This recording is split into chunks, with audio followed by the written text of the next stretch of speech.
Hey guys, this is Lala Legacy, and welcome back to another episode of Seabed. So, let's jump right back in. I blinked, but it didn't help. With or without my eyes closed, everything still remained the same. Perhaps this whole thing was just in my head, and my eyes had nothing to do with it. There was something off with my footsteps, so I paused for a bit. My last footstep reverberated across the area. Its sound grew gradually quieter until it eventually disappeared. But the sound of my next footstep reached me from behind. I turned around, but I still couldn't see anything. Nonetheless, I could hear rhythmic footsteps approaching me from that very direction.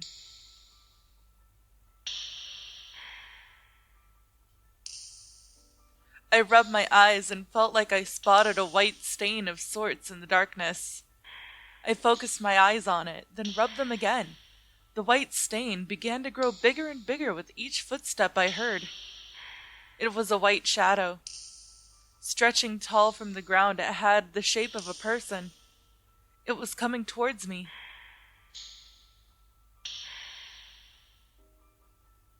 I stood in place for a few moments until the shadow came close enough for me to reach it.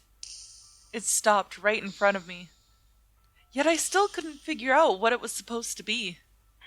It had blurry contours and no colors. It really was just a white shadow. Sachiko's shadow. As it swayed from left to right, I could have sworn it was crying. Suddenly it reached out to convey and covered my eyes.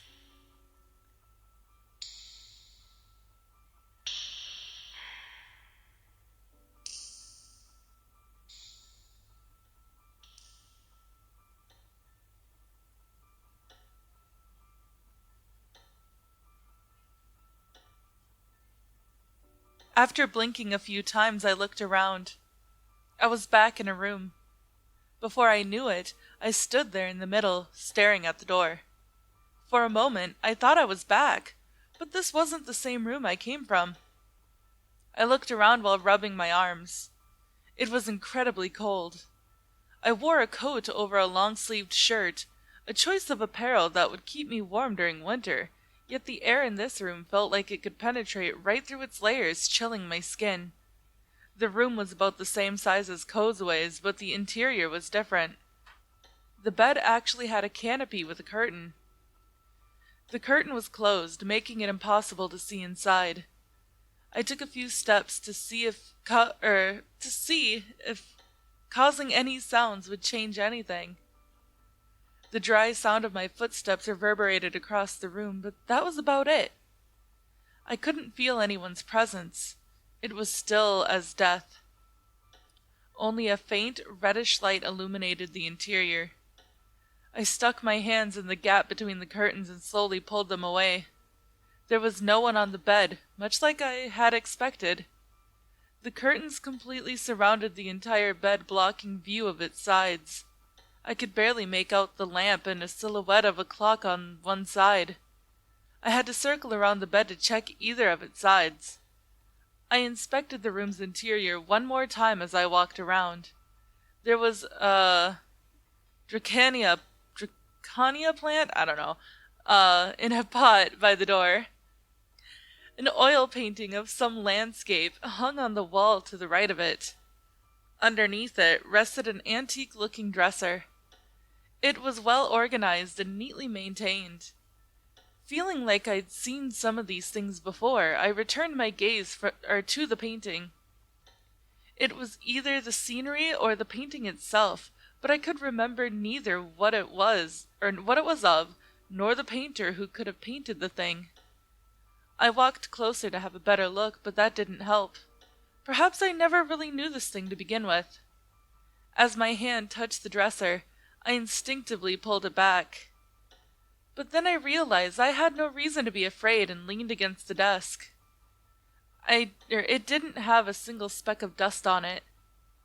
Whoever used it must have been a clean freak. The dresser had cute but bent legs. I spotted an odd dent on one of them, with a bit of the wood chipped away. It was at around the height you'd stub your toe at, Just looking at it made my toe ache. Relaxed by such a silly thought, I turned around and stopped again. I wondered how I knew that the shape on the other side of the bed was a clock. Its silhouette was so blurred, I couldn't have possibly figured out what it was based on just that. Yet I still knew it was a clock. It was a rectangle-shaped thing with a little roof on top. It had a round clockboard on the top with a pendulum swinging underneath it. A little dwarf used to come out of it to play a melody whenever the clock struck the hour, but one of its springs had gone bad and now it no longer worked. I listened to the swinging pendulum while gazing at the vague contours of the clock. I followed it to the other side of the bed. The sound that I thought was just my imagination turned more and more real with each step. A side table stood by the bed. The clock I just described rested on it.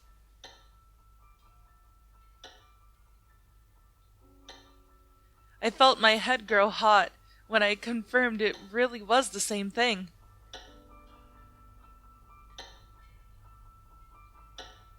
It wasn't just the clock that I was familiar with. I knew that side table. I knew that lamp. I knew that dresser. I knew that painting. This was the bedroom of the apartment I shared with Sachiko. It was as though the memories frozen in the back of my mind began to melt. The pendulum's sound went through them like an ice pick. The curtains around the bed moved, a slight gap opening between them. White steam rose from it. As I looked at that, I realized that my fingertips had grown cold. The room's temperature had fallen so low that my breath was starting to turn white. I stuck my frozen hands in the gap between the curtains and slowly pulled them to myself. Someone was now on the previously empty bed. It lay on its sheets in a beautiful posture. It had the same face as me, but its skin was pale as snow.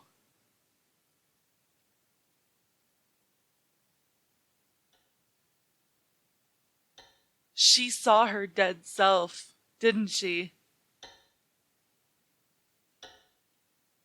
Thinking? I felt like I heard someone's voice. The lifeless lips of the me lying on the bed remained closed. I strained my ears and indeed heard something again. It sounded akin to someone talking to themselves. The voice I heard in between the rhythmic sound of the pendulum was likely the same one I had listened to the most during my life. Unsure of its source, I continued looking at myself on the bed for a while. The faint voice definitely originated in this room.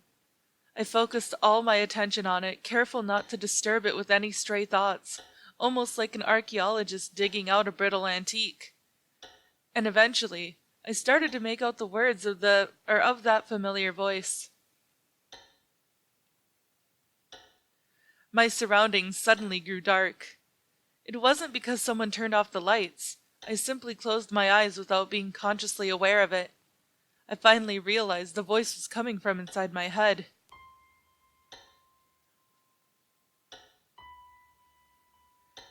That scenery was really beautiful, wasn't it? Which scenery? The one we saw at the Golden Gate. I mean, we ended up going there because you wanted to see the location of your favorite movie. We rented a car for 2 days and you drove us up to the opposite shore. Don't you remember? I hear lots of suicides happen on that bridge. What a nice thing to remember. I remember it, but I want to hear how you remember it. Okay. Oh, oops. I switched up the voices because I didn't know who was talking. Oh well. Sachiko began telling me about our trip. Which tourist spots we visited after landing at the airport, how we spent time at the hotel. Sachiko told me about everything, right down to the smallest detail. Listening to her speak, oh gosh, I'm gonna start crying. I started feeling like going on another trip together. I want to go there again. Where? Wherever. You can decide this time. Yeah, okay. I'll think about it. I felt the warmth of Sachiko's right hand in my left, her slender fingers with its beautiful nails intertwined with mine. "Have you decided yet?" I asked. "I'd like to go on a cruise. I want somewhere where I wouldn't need to move a lot and could take my time reading books," she added. "Well, I'd prefer something with a bit of physical exercise personally. We can do that after you get better." "Hey, I'm fine. I think I've been getting a lot better lately." Sachiko's features clouded over. "You really think so? I'd better ask the doctor then." Sachiko pulled out a doll from the drawer and showed it to me. Oh, it wore a white lab coat. Sachiko raised one of the doll's hands and said, "Hey there, it's been a while." "I remember it now. We played with this back in kindergarten, right?" "You must have seen it at least 100 times in my room. I found it the other day when I was looking for our graduation album." "That's so nostalgic!" "Tell me about it," the doll, tell me about it, the doll said, raising its hands. "Hey, if you're a doctor, could you do a checkup on me?" "Let's see." The doll's little hand pressed against my forehead. "Speaking of which, where did your stethoscope go?" "I lost it somewhere." "Well, not like I can't determine your condition just by looking at you." "That's quite the skill to have." "You have a fever. Does your head hurt?" "Just a little." "It seems you need more rest. You should sleep for tonight. You think you can manage that?" "I'm not feeling that bad. I can sleep just fine." "I'll be here by your side, so relax and close your eyes." "That's good to hear."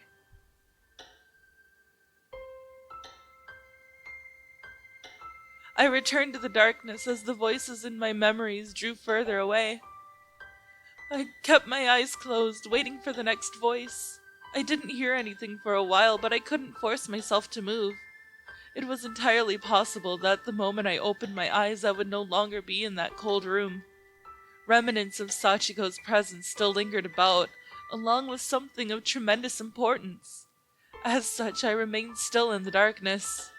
After waiting for a while, I started feeling like I was already hearing it. I could hear it, but my brain refused to comprehend or even process it. I continued to wait. After some more time, I lost sense of how long I'd been doing this. I found myself assaulted by drowsiness, trying to interfere with my mission. When I pulled my consciousness away to escape it, I heard the voice again. "Why not go to sleep already?" "I'll forget a lot of things if I fall asleep now." "You'll forget a lot anyway." I felt Sachiko's hand on my cheek as I made a sulking face. "I wonder what happens when people die." "No idea. That's up to God, I suppose." "I don't really believe in one, though." "I'd rather you decided it for me." Sachiko fell in thought. They say people remain in the hearts of their loved ones, and I agree. When I think about what you think, you appear inside my head. I'll keep thinking about you even when you're no more, and you'll still be here inside me." "What kind of place would that be?" "A great place. You'll live in a port town by a beautiful sea." Oh wait, this is Sachiko talking, I'm sorry. It's quiet enough. The air tastes nice, and every season is perfect for reading." "And I'm going to move there?" "Yes. There's only nice people living there, so they'll treat you well." "Sounds like Wonderland." "I suppose you could call it that." "That sounds nice. Tell me more."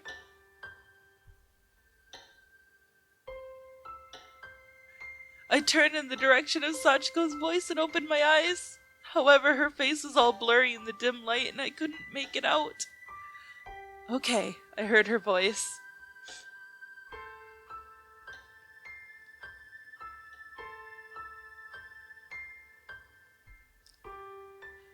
When I opened my eyes, I was in Kozue's room. I was standing in front of a bed without a canopy. Tears rolled down my cheeks. My last memory was that of regret. Sachiko was the one most in pain, yet I ended up relying on her again. And she took that heavy load on her shoulders for me with a gentle smile. Perhaps the orange sunlight illuminated my knees. Patches. I can't see well through the tears. Patches of orange sunlight illuminated my knees. The cold had abated, as if it was never there to begin with. The pain and sickness I felt were completely gone too. I looked at my shadow on the bed and felt a sharp pain behind my eyes. The scene from earlier kept flashing into my mind. I had a recollection of the bed Sachiko and I lay on. And I'd already remembered the clock before even seeing it. That was, without a shred of doubt, our bedroom. We bought an apartment in the suburbs. It was about a 30-minute drive away from our office. The memories of the day we spent together came flooding back into my mind like water crashing through a collapsing dam. That was way too much information for a mere dream. Besides, there was nothing ambiguous about those memories. I remembered everything with perfect clarity. My heart was racing in my chest. I gave up on processing everything for now and took a deep breath. As I looked around the room, I remembered the sanatorium. My thoughts then moved to Mayuko, Sanai, and Kozue, and finally to Nagasaki. Sachiko mentioned that name in my returning memories. Nagasaki knew Sachiko, and it was possible she was still here. Once I had calmed down, I hurried out of the room.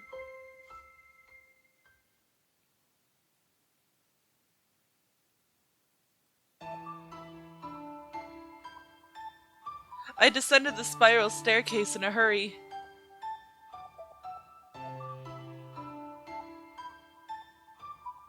As I emerged into the lobby, I nearly crashed into Nagasaki, who was standing in front of the phone. Nagasaki noticed me and turned around. "Did you run into a polar bear upstairs or something?" Her hand was resting on the phone's receiver. "Have you finished your walk yet?" I was about to leave. "I want to ask you something about what we discussed earlier, or can't you even spare a minute?" Nagasaki glanced at the stained glass on the door rather than the clock. "I could stay while it's still bright outside. I'd rather not drive through the mountain roads in the dark, you know. So what's bothering you?" "Sachiko! You implied you didn't know her, but you do, don't you?" "What makes you think that?" Nagasaki shrugged. "I remembered.